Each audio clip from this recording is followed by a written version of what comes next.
साल 1963 की बात है। नरेंद्र मोदी जी की उम्र 12-13 साल रही होगी। ये उस दौर की बात है जब वो बड़नगर के दरबार स्कूल में पढ़ाई किया करते थे। एक बार जब वो स्कूल से अपने घर आए तो देखा कि उनके अहमदाबाद में रहने वाले मामा बाबूलाल हरगोविंद दास मोदी घर आए हुए हैं। मामा को देखते ही मोदी जी के खुशियों का ठिकाना नहीं रहा, लेकिन उनकी खुशियों में चार चांद तब लग गया जब उन्हें पता चला कि उनके मामा उनके लिए अहमदाबाद से सफेद कैनवस जूते लेकर आए हैं। जूता देखकर बाल मोदी के खुशी का ठिकाना नहीं रहा। कभी वो अपने हाथों में पहनकर घर में चहलकदमी करते, कभी अपने बहन और भाइयों को दिखाकर चिढ़ाते, कभी खुद उसे टकटकी लगाकर देखते। कुछ दिनों बाद उस जूते को पहनकर नरेंद्र मोदी स्कूल जाने लगे।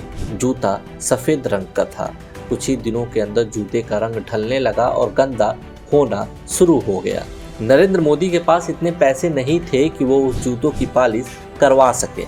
इसी दौरान उनका दिमाग काम किया और उन्होंने एक ऐसी तरकीब ढूंढ निकाली जिससे जूते भी चमचमाने लगे और एक नया पैसा भी खर्च नहीं हुआ। पढ़ाई के दौरान क्लास में जब टीचर बोर्ड पर लिखने के बाद चाक का जो छोटा टुकड़ा बच जाता था उसे जमीन पर फेंक देते थे तो वो उसे उठा कर अपने पास कलेक्ट करने लगे। उनके दोस्त उनसे पूछते कि आखिर वो चाक क्यों कलेक्ट कर रहे हैं तो वो उसके जवाब में चुप ही रहते थे। कुछ दिन तक ऐसे ही छोटे छोटे टुकड़े कलेक्ट करने के बाद उन्होंने एक ऐसी तरकीब निकाली जिसे सुनकर आप भी कहेंगे वाह मोदी जी वाह, तुसी ग्रेट हो। नरेंद्र मोदी ने जमा किया हुआ चाक के छोटे टुकड़ों को पीसकर पाउडर बनाया, फिर उसे पानी में भिगोकर अपने जूतों पर लगाना शुरू कर दिया। यह तरकीब कारगर रही। मोदी के जूते चमचमाने लगे और एक नया पैसा भी खर्च नहीं हुआ। वैसे